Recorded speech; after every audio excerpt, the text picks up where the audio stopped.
Ladies and gentlemen, may I have your attention, please? The show starts in 3, 2, 1, go. Good morning, CaneSport. It's March 7th, 2022. I'm Gary Ferman, the publisher of CaneSport.com, joined as always by our managing editor, Matt Shodell, as we discuss the news of the day. Presented as always by LifeWallet, where the time is now to take charge of your personal health. And it's March 7th, 2022, Matt, but I probably should just simply refer to it as the first day of spring practice under Mario Cristobal and this absolutely elite coaching staff that he's put together. If you think about it, it's only been 2.5 months, maybe a little less, maybe 2 months that he's been the coach at Miami. And I mean, holy cow is really about all you can say when you take a look at what he's put together so far. And it continued this weekend with the hiring of NFL veteran Marwan Maalouf, a 15-year plus NFL vet coaching special teams. He's coming to join Mario's staff as a special teams analyst. Okay, think about that for a minute. It's a guy that's coached special teams in the National Football League for more than 15 years, and he is going to be a special teams analyst on this staff, and he will be probably coordinating a lot of the special teams. They'll have individual coaches from the staff taking different responsibilities, which is something that's very typical in college football today. And he will be kind of directing the traffic off the field, so to speak. And Matt, just the latest, blockbuster move by Mario. And I'm sure you're as excited as I am going into the start of spring practice today to just see how it all comes together on the football field.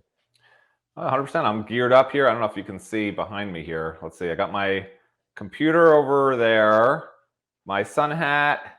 I got my tape recorder, some paper to write on.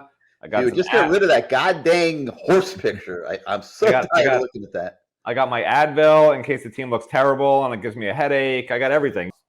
Everything's there. But yeah, very exciting times. I can't wait to see it. The only thing that sort of scares me a little bit is if it doesn't work, because there's nothing any other coach, personnel, anybody can do any better than what I think Mario's done at this point. I mean, they're recruiting the hell out of things. They're getting the facilities in gear. They got a new AD. They got all the coaches you could ever hope to have. If it doesn't work within 2 to 4 years, there's nothing left to do. It's just, you just have to say it's just not going to work at Miami. That's what scares me. It better work. If we're not sitting here in 2 to 4 years talking about national championships and playoffs, we may as well go ride some horses like in my picture or something, because there's going to be nothing left to talk about.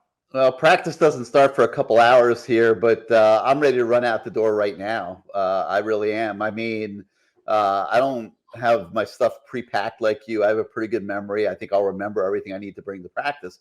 But I'm very anxious to see. It's been a long time since Miami's had a coaching staff of this level, and I am extremely anxious to see, just what that looks like in this iteration of it. And I think we're going to see it from second one on the practice field today, because these coaches are going to want to come out. They're going to want to set a tone for how they want this program to be under their direction. I think that they're going to want to set a tone into how they're going to practice. I think they're going to want to reestablish, even though they won't be in pads today, they're going to want to reestablish physicality, or not reestablish, establish a physicality to how they want to play, how they want to practice, and just set an overall tone for the program. I'm sure that's something that Mario Cristobal is going to be very, very attuned to today once they go on the practice field. Yeah. Oh, I'm adjusting my volume here. Well, whatever. I got. Do you need me to talk louder? I got. I mean, I could scream for you, Matt Shodell. Listen. I'm not fired up, man. The time is now. It's here. having computer equipment is not as easy as stone crabbing, okay? There's just like weird things. Something's not connected right, you get feedback, like whatever, man. Anyway, whatever we were talking about, I don't remember anymore, but I'm going to talk about what I want to talk about. So what I want to talk about right now is wife wallet. And if you guys want to buy some wallets for your wife, I got a bunch of leftover wallets I have here. Handbags are way too big nowadays. Purse is way too big.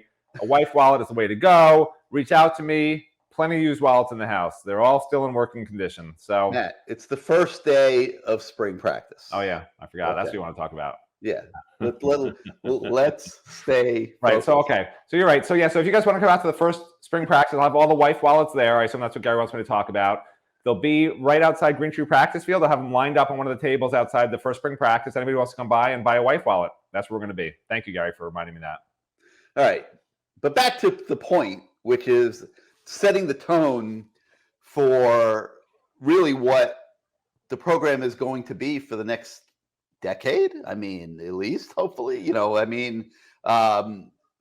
just establishing a tone for practice, attention to detail, physicality, aggressiveness.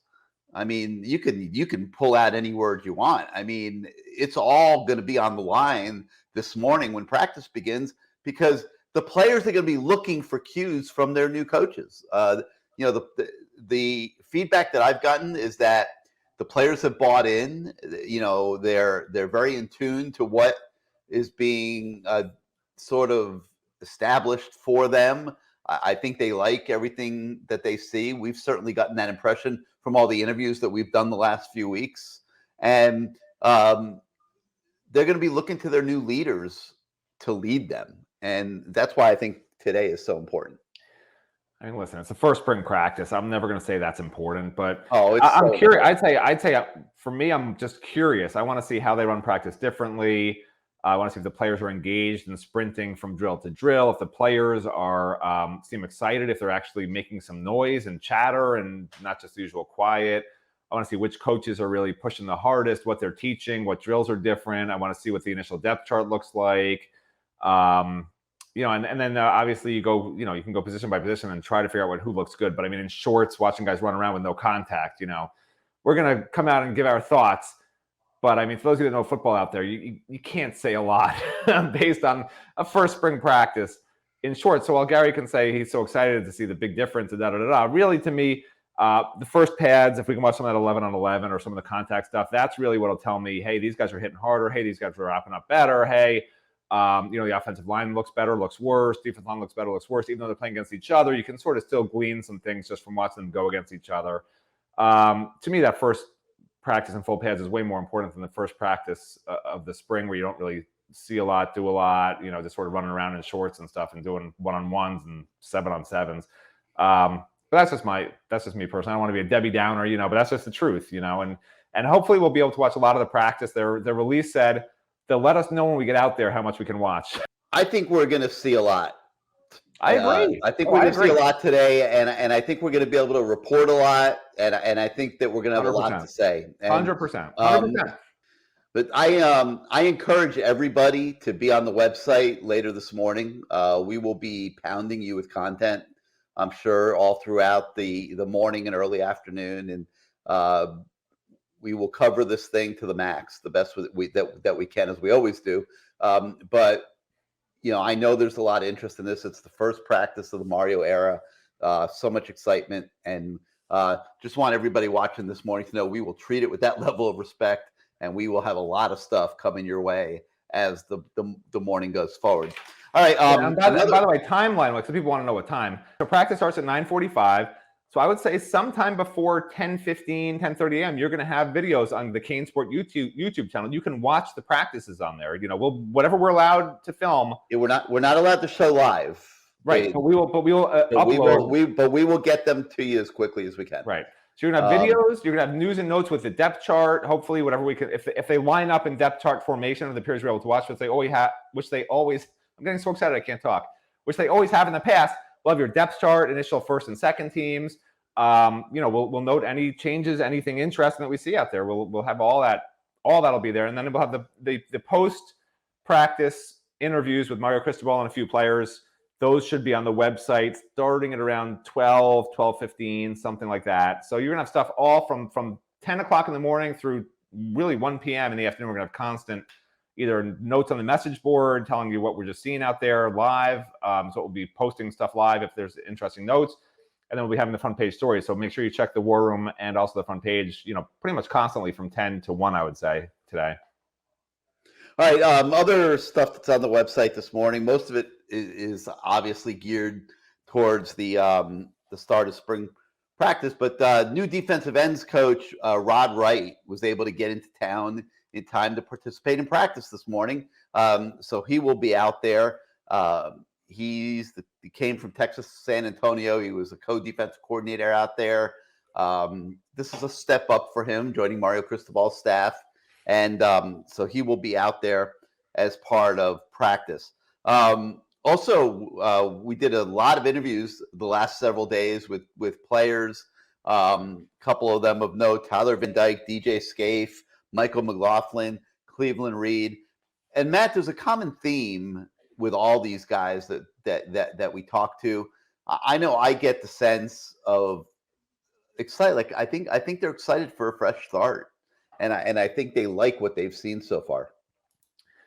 Yeah. I mean, you guys can all watch the interviews, but well, I don't want to say anything stupid, but like when Manny Diaz first came in, players were super excited too, right? It's not that different, but I think when we as reporters, because players, it's all player talk, a lot of it at this time of year. So when we actually get out there and get eyes on it, we're going to give you guys a real sense of, hey, this is different, or we're going to tell the truth. We're going to say like, hey, there's still a problem out here. I can't imagine there will be, but if there's an issue we see, we're just going to tell you guys. Like, we're not going to lie to you and make it up like everything's great. But players are always going to say how great things are. No player's going to say, oh, this new coach, I don't like him. He yelled at me the other day. Nobody says that. Or, oh, this new coach doesn't seem like he really knows what he's talking about. Or, oh, this new coach, the system's so complicated, nobody understands it. He's not teaching it right. Nobody says that. They all say, oh, we're so excited. We can't wait to start. We've been working so hard. They all say that. I'm not going to pretend this is any different than anything else. But personally, I have a different sense of excitement personally than the previous staffs, just because I know this is a different coaching staff that's a much better coaching staff. I know that the previous coaching staffs had problems, and we knew it. We didn't have a Good Morning Show to talk about it. We knew there was problems with prior staffs when they were hired, that there was rush hires, and that this, it makes no sense to hire a guy without much experience at the major college level at major positions, just because you're a friend of the head coach. Like, it doesn't make sense. There were a lot of red flags with several of the past staffs. Even Mark Richt hiring his son as a quarterbacks coach. You're like, what? A lot of it just didn't make sense. No red flags this time around. No, that's what I see. So there. Listen, you guys know I love red flags. That's what I thrive on, the negativity. You guys know that. So I'm very depressed. There's no negativity to report. There's only green flags, and everything's great. And we'll see tomorrow if I have any negative. Listen, tune in on March 8th, and we'll see if I have any negativity after watching it myself. I'm sure I'll find one little thing. Maybe there'll be a blade of grass that they planted in the wrong pot in the wrong spot. Maybe I could find that blade of grass. We'll see. Tune in tomorrow morning for that. No, actually, the field's looking great. The guys that Garden have done a great job. They've put new lines out there and new numbers and everything. They're ready to go in that regard. You mentioned systems, and I had a chance to talk to Tyler Van Dyke a little bit about that. And he told me that Josh Gaddis's offense, from what he's seen of it so far, and they have been installing some of the plays and stuff to get ready for spring. The concepts are somewhat similar to what Rhett Lashley ran. The terminology is different, and that'll be a challenge, especially in these early days of spring practice for the quarterbacks, because they have to get accustomed to calling things differently, and while still hearing the old terms in their head. So that could get interesting at times in this first week of spring drills. But he said that a lot of the concepts are the same. He expects them to continue to be aggressive, looking for the big shots down the field. I think he said some of the run game concepts were a little bit different, but for the most part, the passing game is very similar. So that'll be something to watch. Also, as we reported, Jake Garcia is going to be full go. So that'll be an interesting subplot as well. How competitive can Jake Garcia be with Tyler Van Dyke after, I guess it's been 6 months or so since he last practiced. October, November, December, January, yeah, like about 5-6 months. So, how does he look coming off the shelf, and how competitive is he with Tyler Van Dyke? That'll be another subplot we watch. I mentioned we had an interview with Michael McLaughlin. Matt, let's talk about him for a minute. The kid looks like $1 million, man. I mean, the training that he clearly has been doing under Aaron Feld and the new strength staff is already paying dividends. The kid, he's got a chance, I think, because he's got the prototypical NFL tackle body in construction here. You could see it. I mean, he's 6'8", I think. He's got the length. From a physical standpoint, he's got everything. So now the question is going to be, how does he do technique-wise? How does he respond to the new coaching he's going to be getting? But from what we've seen, at least, obviously not in uniform, but off the field, from what we've seen, it looks like this kid's making major strides moving forward as a physical specimen. Yeah, and I don't know why this has occurred to me. A lot of the media members used to make fun. Like, you remember Ian Simonette, right? He was like this giant monster. He looked like he was an unstoppable force. And just one day, nobody knew where he went. He just wasn't there anymore. They were joking he was like Jimmy Hoffa, And like Michael McLaughlin, like guys like that just should not disappear. Like, this guy should be a player. And we're going to find out pretty quickly this spring, honestly, if he is or isn't, because he looks very much the part. I mean, he's every bit of 6'8". Like, you can list a guy at 6'8" and he's 6'4". That happens. They measure him with cleats and a little bit and on a couple of boards of wood or something. And the weight they're putting on is good weight. This guy's every bit of 6'8", looks like he's in great shape. And the only issue here is we just haven't seen him do anything. So until you can see if he can move, like, for instance, John Campbell was a force. Everyone was talking about, he was going to be great. Gary and I actually had a lot of doubts about him just watching him at some of the camps that we saw him play. But everyone was very high on him, a super big, strong, athletic, fast, And then you watched him practice, and he just wasn't quick enough to be a tackler. He wasn't strong enough and stout enough to be a guard. And, maybe, look, when he comes back off injury, maybe he'll be great and whatever. But, like, that's just what we've seen from him. So we've seen that from John. We haven't seen anything from Michael yet. So until we can actually see Michael go against the defensive end and see, are they pushing him back?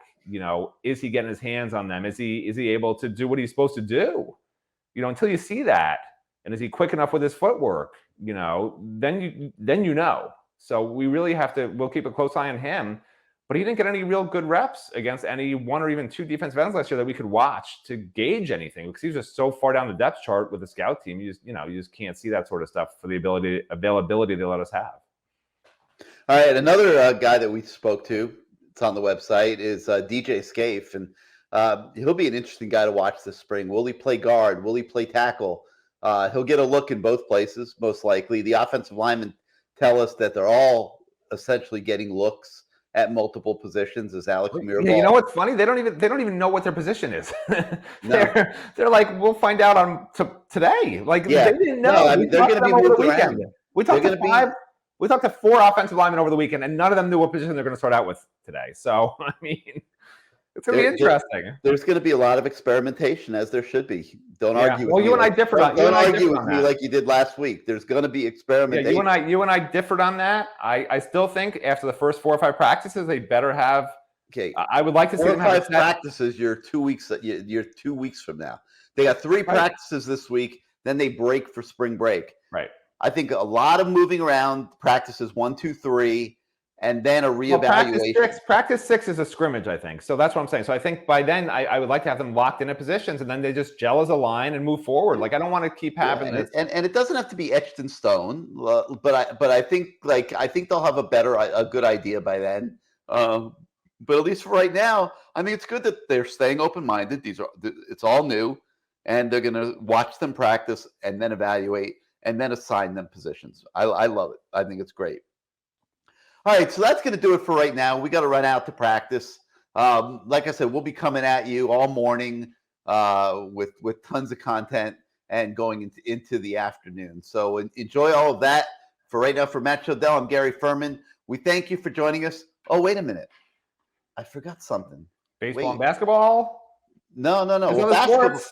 No, I'm not gonna. We don't talk about basketball. We'll talk about basketball later in the week. Let me ask you something. Did you see the baseball team walked 14 batters and hit 2 batters in 9 innings? Like, how does that even happen? With 10 different pitchers. How does that happen? That's your whole staff failing in the final game.